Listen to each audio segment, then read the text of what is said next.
Hey guys, what is up? It's me, Lori from Tiori, and welcome back to another episode of Nusantara. So let's get this thing started. Yuta stopped mid-bite and stared at me as if I was just screwed two heads. In contrary, Ashy looked happy while Granny just stayed silent. You mean, you met Rama, Tamara? How is he? Or, you met Tamara? Or you met Rama, Tamara? How is he? Is he alright? Yeah, he's fine. I will visit him occasionally from now on since he's bad at taking care of himself. I took this chance to grab some meat from Yuta, and Yuta glared at me. Does Mitra know about this? Yep, he already approved. Still glaring, Yuta shook his head. I can't believe this. You shouldn't bother about that monkey. Hey, he's sometimes childish, but he's good company. That ingrate monkey pushed Ashy away when she tried to help him. Now he lets a twerp look after him? At least we'll get some news about Rama from now on. Ooh, you're so lucky, Tamara. Yuta was a bit mean about this while Ashy was strangely enthusiastic. I wanted to ask about what happened 2 years ago, but maybe it was still too early for that. From now on, I would just go with the flow. You know what I mean? I don't know what I mean. We're cooking again, and hopefully I can actually cook. I guess not.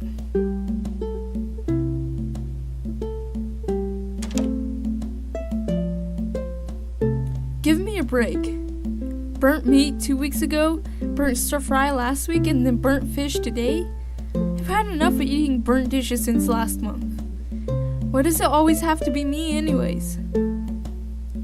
It can't be helped. I usually ate outside or cooked instant noodles back home. And it's a waste if no one eats it. Well, I'm not gonna finish your dishes anymore.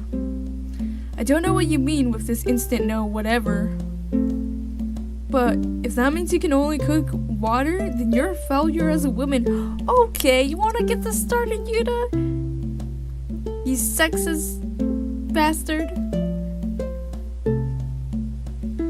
I pity the man who would be your husband.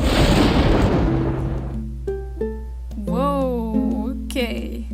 Aw, give her some credit. At least it's still edible. Psh, yeah, right. Well, you've been eating it for the past month. Do you really think it's edible, Granny? A house is not built in one day. Just you wait, Yuta. I'll get better at cooking, and it's gonna be so delicious that you'll beg for it. Sure. Anyways, I have to go now. Be safe, Ashy. You too. After trading some gentle touches with Ashy, he threw one last mocking glance at me before walking away. Ugh. That infuriating. Don't mind him, Tamara. I'm sure you'll get better. Thanks, I'll work harder than ever next week. Please guide me, Ashy. No problem. Anyways, you're free today, right? Be careful. I think it'll rain soon. If you need me, I'll be inside. Yep, thanks. Huh? Darn it really rains like Ashy says. Oh well, what should I do today? Think about Rick's, do I even know his name? Waiting a little bit until the rain stopped, my mind flew into a specific annoying man. Ugh. He's really starting to get on my nerves. He refused to eat anything I cooked, and I don't even know if he ate properly or not. I no longer felt scared of the injured Komodo. The fear turned into worry somewhere in the middle of my visits. Whenever I came there, Rexa ignored both me and anything I cooked, because he only eats meat. I would be lucky if he answered with a word or two. He was really a tough nut to crack. Yay, it stopped raining. Now we can go. Oi, Terp. What are you doing daydreaming about? Yuta suddenly appeared and shook me out of my reverie. Oh, hi, Yuta. It's nothing. Really. He tilted his head. Huh? Fine. Anyway, bring this thing to Ashi. I got some fish from the river.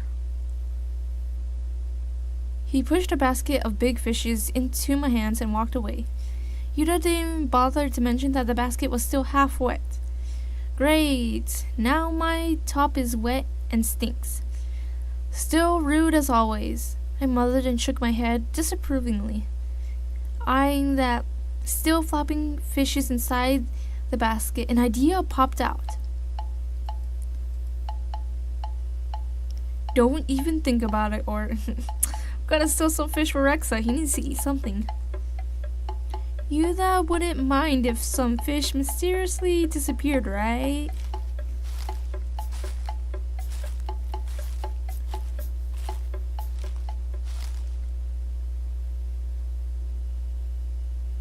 Oh, you're awake. Good morning. Since then, Reska always woke immediately whenever I came to visit. As I shuffled to his side, he sat up, stared at me warily, but he didn't say anything. Look what I brought. I bet you're hungry, right? I said as I changed the bandages on his left leg. No answers, like usual, but at least he was not growling anymore. Putting my basket aside, I settled beside him to inspect him better. It heals nicely. I didn't know if it was because he was a Komodo or not, but his wound healed fast. Really fast. What looked like a bloody mess now already closed with a dried rough skin and scabs. I think you'll recover by a few weeks. That is if you eat properly, of course. I peeked at him when he didn't utter a single word. Alright, I'm gonna make you some grilled fish, I exclaimed and made way to start a fire. Yeah, this music, I'm liking it. And this is the first time I saw a fire. Let's look at that fire. It's amazing. Those sound effects too. I hear the fire. Whatever I did, it amused him greatly, I concluded. He was still staring at me, but without the usual defiance.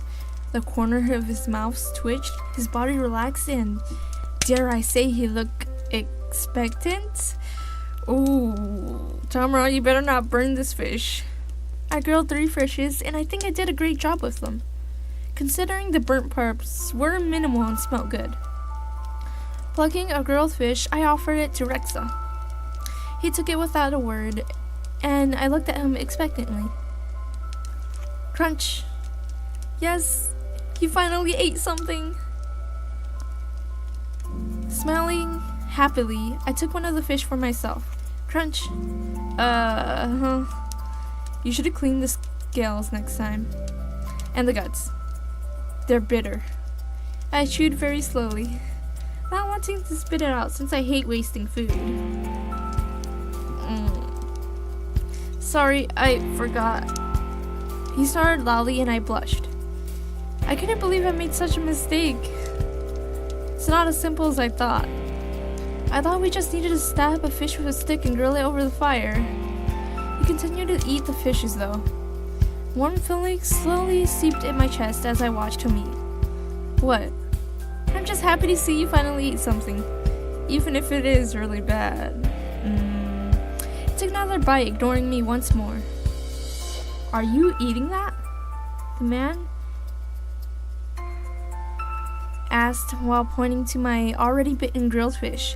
2 fishes were already gone into his stomach. Well, no, but... He snatched it from my hands as soon as the word no came out. And before I could say anything, he bit into it with a crunch. Isn't that like... No, it's not like an indirect kiss. It's nothing like that. I felt embarrassed for a silly reason. What am I? Middle schooler? Probably. I blinked. Once, twice, and shook my head, trying to erase the memories and the blush. I almost succeeded, but the blush deepened when Rexa licked his fingers after he finished eating. What? Makes no sense, okay. I desperately tried to divert my eyes from that intriguing tongue, but to no avail. My eyes betrayed me. I stared at him with interest when he licked from his thumb to the tip of his index finger, rather sensually. And then to his middle finger, okay, what? Sometimes in my quest to help him recover, I forgot that Rexa is an attractive male. A very attractive male, that is. Okay, again, I blame my hormones for this. I do too. Seriously, why aren't your fingers melting? I blurted. He gave me a strange look. What? Why did you just blurt that out? I mean, it's supposed to be acid, and I saw you melt a piece of wood, and, Didn't your parents tell you that us males control our saliva's acid levels? Oh, he snorted.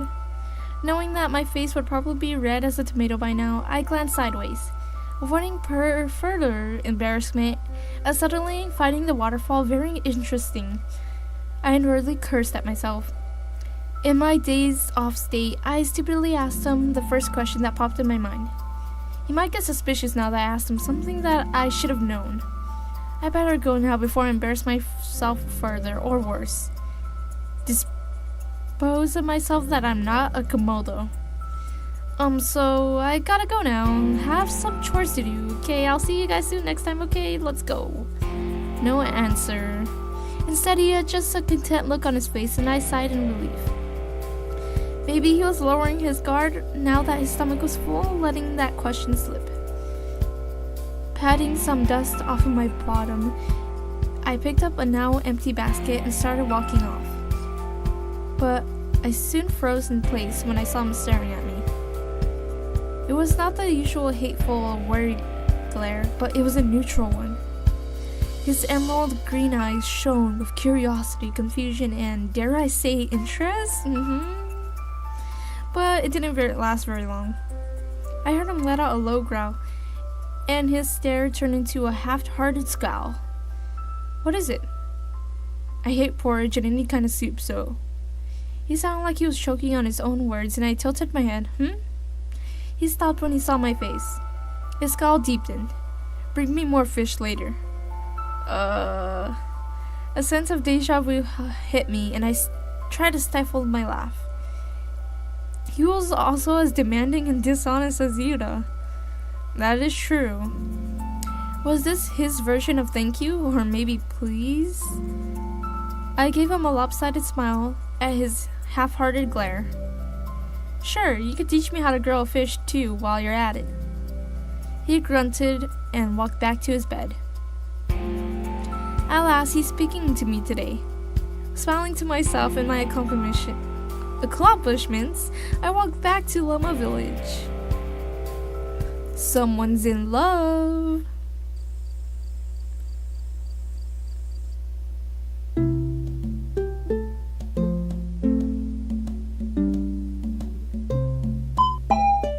Yes, we successfully gathered some herbs, I think. I think that's what it sounds. What should I do this weekend? Go look for Ashi, help Granny Sukuma, or take a walk. Well, guys, I think I'm just gonna leave it here. Thanks so much for watching this episode. Make sure you click that like button and also subscribe to my channel. And maybe even comment down below. See you guys soon.